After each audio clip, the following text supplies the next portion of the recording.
Welcome to ShipSaving. Today, let's start on how to install your shipping printer plugin connector.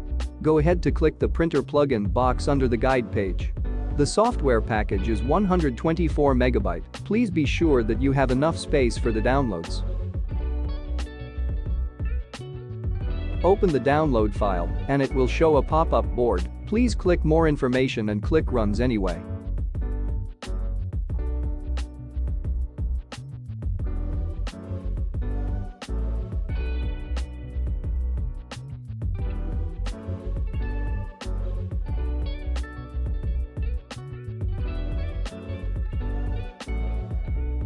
Now, waiting for the software runs up.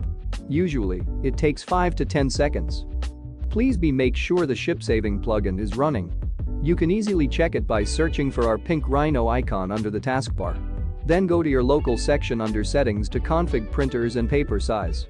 We recommend using the following settings.